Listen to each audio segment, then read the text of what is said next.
চারজন বোন আপনার কিনা রাবিয়া বাসারি, আপনার কিনা যেন দেখা গেল রাবিয়া বাসারি আপনার যেন 5 বছর বয়স হয়ে গেল। এমন তো অবস্থায় আপনার কিনা মা নাই, এমন তো অবস্থায় বাবা নাই।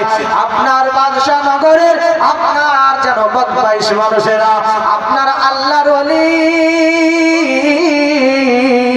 আপনার হবে তা তো যারা জানে না, আল্লাহ ওয়ালি হবে তা তো তারা জানে না। রাবিয়া বাসারীকে আপনার কিনা যেন ধোঁকা দিয়ে আপনার বাদশা নগরে আপনার একটা বাজার ছিল, তৎকালীন যুগে গোলাম বেচা হতো, তৎকালীন যুগে আপনার কিনা যেন আপনার মানুষকে ধনীদের কাছে বিক্রয় করা হতো। কি করা হতো? ধনীদের কাছে মানুষ বিক্রি করা হতো। তারা কি করতো? নিয়ে চাকরানি বানাতো। কি করতো? কাজ করার জন্য তারা নিয়ে যেত। বাদশা নগরে ওই আপনার যেন রাবিয়া বাসারী খুব সুন্দর আপনার দেখতে ছিলেন। 5 থেকে 6 বছর বয়স হয়ে গেল। রাবিয়া বাসারী আপনার কিনা জানো ওই জায়গাতে ধোঁকা দিয়ে আপনার তাকে বিক্রি করে দেবে। আপনার একেবারে আপনার জানো বিশাল খানদানি মানুষেরা আসে, রাবিয়াকে যে দেখে পছন্দ হয়ে যায়, কিন্তু অনেক আপনার দাম বলে যার জন্য কেনা হয় না। একজন অবশেষে আপনার যেন একজন ধনী চলে আসলো। ওই ধনী এসে আপনার যেন রাবিয়াকে দেখার সঙ্গে সঙ্গে আপনার যেন পছন্দ করে ফেলেছে। আল্লাহু আকবার, আল্লাহু আকবার। বন্ধুরা গো, শুনে রেখে দাও, রাবিয়া বাসারী রাদিয়াল্লাহু রাহমাতুল্লাহি আলাইহাকে আপনার যেন ওই আপনার জালিমেরা বিক্রি করে দিবে। আপনার যেন দাম বলা হলো, তখন দিরহাম হিসাবে পয়সা চলতো। বন্ধু আমার, তিনাকে বিক্রি করা হবে। এবার আপনার যেন রাবিয়া যেই মানুষটার কাছে বিক্রি হবেন, যেই মানুষটা রাবিয়াকে অন্য আপনার যেন ধনী ব্যক্তির কাছে বিক্রি করবেন, ওই ব্যক্তিকে 3টা শর্ত দিয়ে বলেছিলেন, আপনি আমাকে কিনবেন বটে, কিন্তু আমার 3টা শর্ত আছে। ওই 3টা শর্ত মালিক যদি আপনি আমার গ্রহণ করতে পারেন, তবে আপনি আমাকে ক্রয় করেন, নচেৎ ক্রয় করেন না। মালিক থেকে বলেছিল, ও রাবিয়া,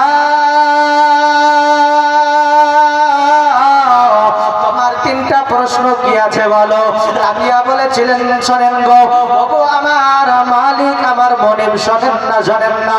প্রথম প্রশ্ন হলো, আপনি কিনবেন বটে, কিন্তু আপনাকে জেনে রেখে দিতে হবে, যখন নামাজের সময় হবে আপনার আমি কাজ করব না, নামাজ পড়ার আপনাকে আমি কে ইজাজত দিতে হবে।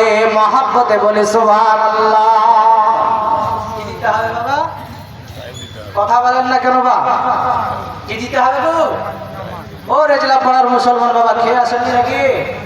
জি খেয়েছে? এত আপনার ব্যাটারি লোক এনে ইনশাল্লাহ বলা দিয়েছে। 4টা 4:30 পর্যন্ত চলবে। ব্যাটারিটাকে একটু গরম করে। বিরাদান মিল্লাতে ইসলামিয়া কি শর্ত দিলেন বাবা? নামাজ পড়তে হবে। বললেন প্রথমে তো 1 নাম্বার শর্ত, নামাজের যখন সময় হয়ে যাবে আপনার কোনো কাজ আমি করব না। কি করব না? ওই সময় আমাকে ছুটি দিতে হবে, নামাজ আদায় করব। আচ্ছা বলেন তো, জগতের বিখ্যাত রাবিয়া বাসারী আল্লাহ ওয়ালি হবে, তিনি নামাজ ছেড়েছেন? শর্তটা কি? নামাজ। এবার যদি কোনো ভণ্ড এসে বলে নামাজ লাগবে না, তার কথা মানবেন? জোরে বলেন, মানবেন? মানা যাবে না। কারণ রাবিয়া বাসারী সর্বপ্রথম শর্তনামা দিয়েছেন আর বলেছেন সর্বপ্রথম নামাজের ছুটি লাগবে। মালিক বলছে, 2য় নাম্বার প্রশ্ন কি? বলেন, আমাকে একটা নিরিবিলি নিরালা জায়গায় একটা ঘর দিতে হবে, আপনার রাজপ্রসাদে আমি থাকবো না। জোরে বলি সুবহানাল্লাহ। আমরা হলে কি বলতাম গো বাবা? আমাদের ঘরের মেয়েরা হলে কি বলতো? সোনা লাগবে। কি লাগবে? জি বলতাম না?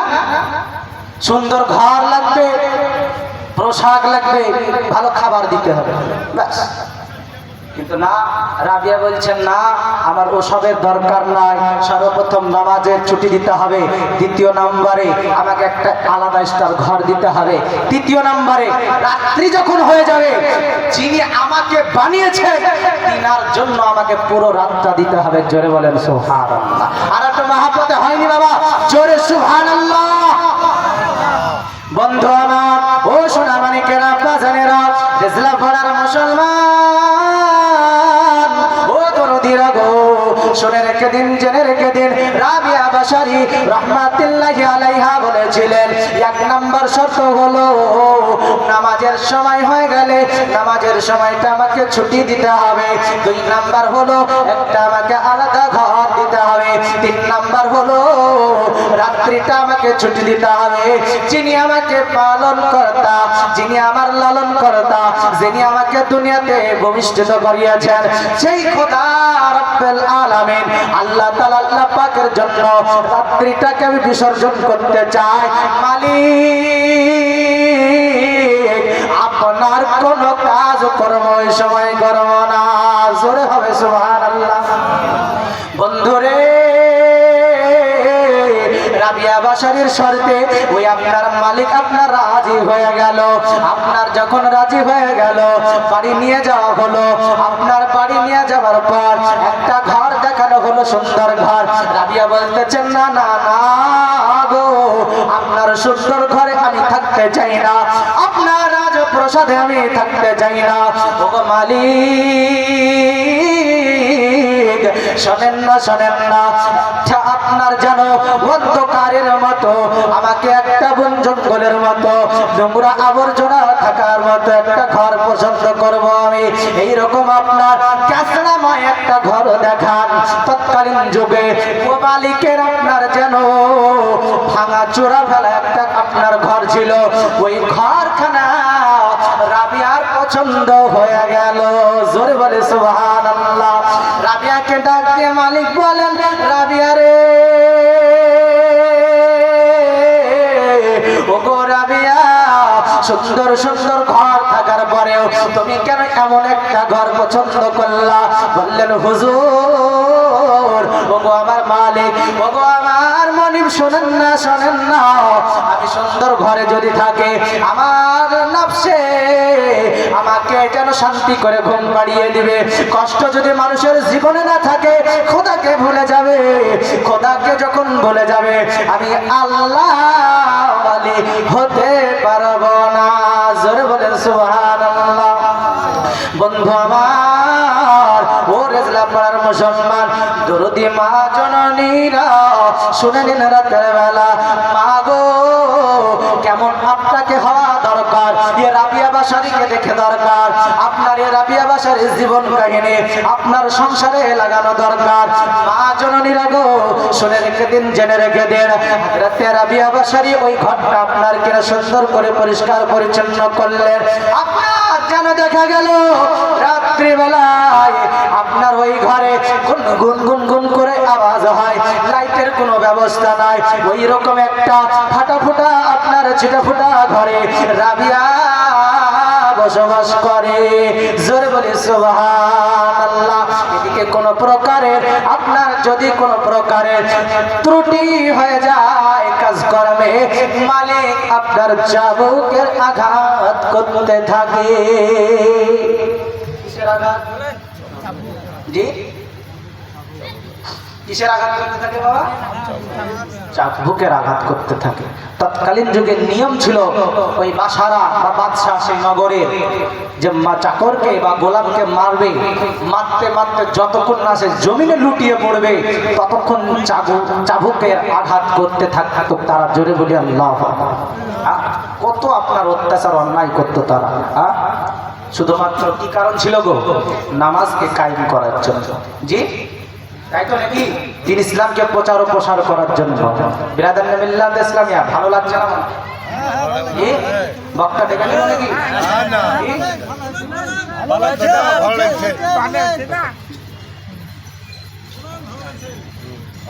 প্রায় 8:03। ওদিকে 4টে বক্তা আছে বাবা, সেই হিসাব করে 2 ঘন্টা দিলে 8 ঘন্টা। জি, তো বলবো না ছেড়ে দেবো বাবা? ইনশাআল্লাহুল আজিজ, আল্লাহর দয়াতে আর কিছুক্ষণ।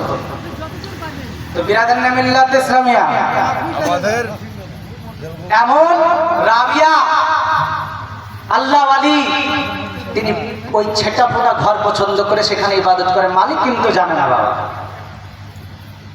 একটু অন্তরটি হয় খুব মারে। একদিন বাবা রান্না করতে হয়, রান্নাতে কোনো প্রকারের আপনার ত্রুটি ঘটে গেছে, জি ত্রুটি হয়ে গেছে। এদিকে মালিকটিকে খুবই আঘাত করতে লেগেছে। রাবিয়া অঝর নয়নে কান্না করে।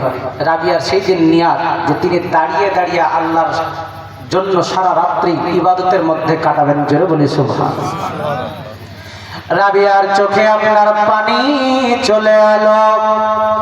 আল্লাহকে ডাক দিয়ে বলেন, আল্লাহ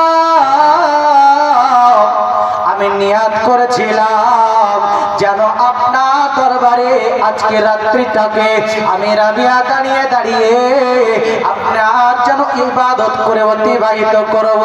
রব্বে কারীম আল্লাহ গো,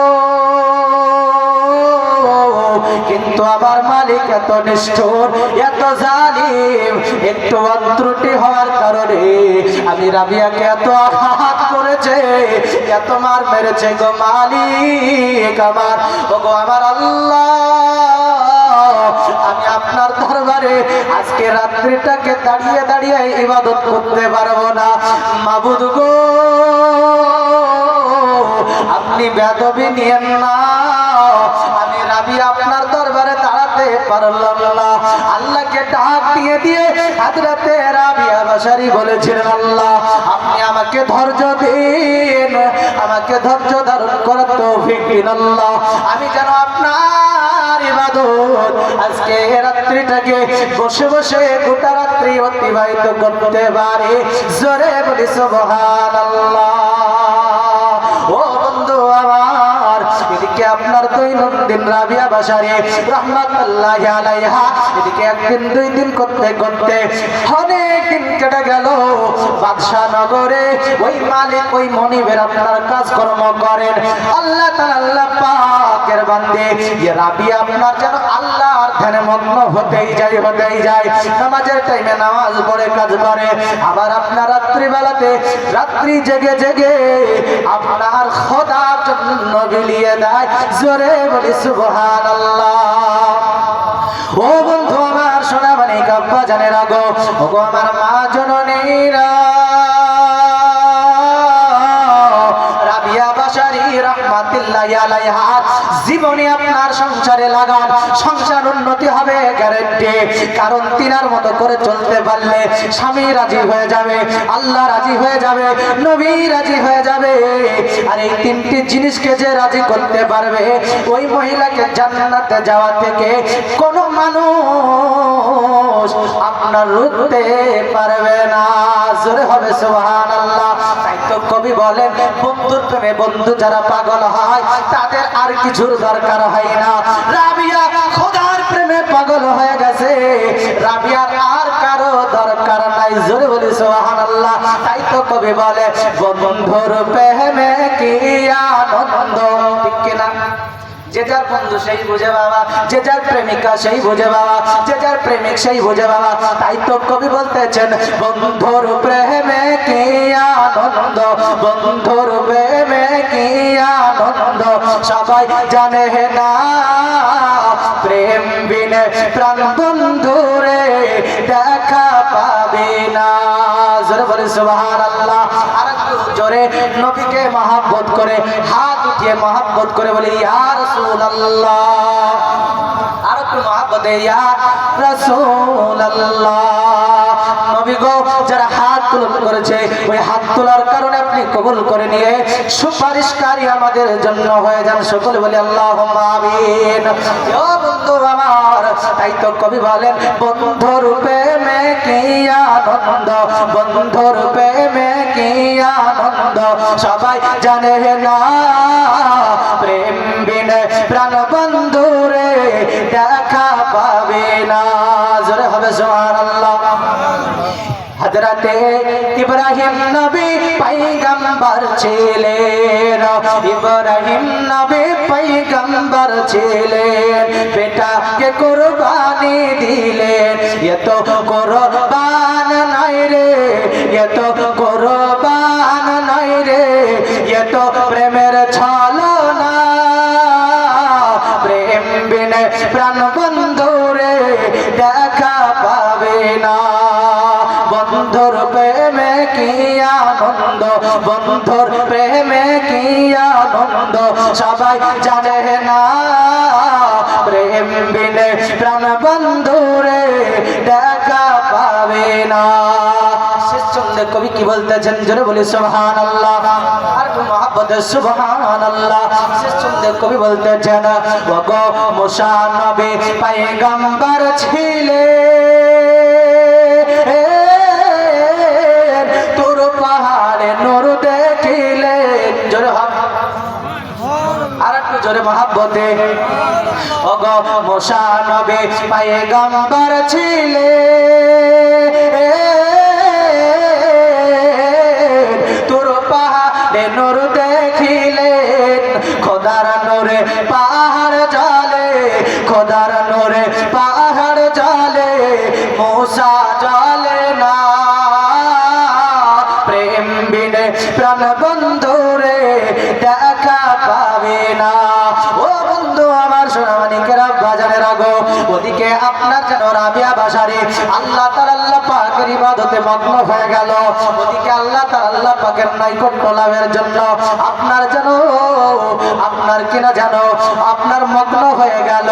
আপনার তিনার পীর মুর্শিদের নাম হযরতে রাবিয়া বাসারি রাহমাতুল্লাহি আলাইহা, পীর মুর্শিদের নাম হলো হাসান বসরি। জোরে হবে সুবহানাল্লাহ। কি নাম বললাম? হাসান বসরি। বলেন বাবা কি নাম? হাসান বসরি তিনার পীর মুর্শিদ, তিনার পীর মুর্শিদের নাম হলো হাসান বসরি রাহমাতুল্লাহি আলাইহা। এই হাসান বসরি রাহমাতুল্লাহ আলাইহির কাছ থেকে আপনার ইলমে মারিফাত শিক্ষা করতেন, আপনার ইলমে ফিকহ শিক্ষা করতেন, আপনার ইলমে কোরআন শিক্ষা করতেন হযরতে রাবিয়া বাসারি রাহমাতুল্লাহি আলাইহি। এইভাবে তিনি ইসলামের জ্ঞান অর্জন করতেন, আর এইদিকে আপনার রাসূলুল্লাহকে মহব্বত করতেন অন্তর থেকে। রাবিয়া বাসারি রাহমাতুল্লাহি আলাইহা আপনার কেমন করে আল্লাহ ওয়ালি হয়ে গেলেন? তিনার পীর মুর্শিদ একদিন ডাক দিয়ে বললেন, বলে আমার শিষ্য ওরে রাবিয়া, 1 2 3 4 করতে করতে বয়স তোমার প্রায় যেন 16 পের হয়ে গেল। রাবিয়া রে, তোমাকে তো বিবাহ করা লাগবে। নবী আমার বলেছেন আপনার হাদিসে পাকের মধ্যে, বিবাহ করা সুন্নাতে রাসূলুল্লাহ, বিবাহ করা আপনার ওয়াজিব, বিবাহ করা ফরজ, বিবাহ করা হারাম।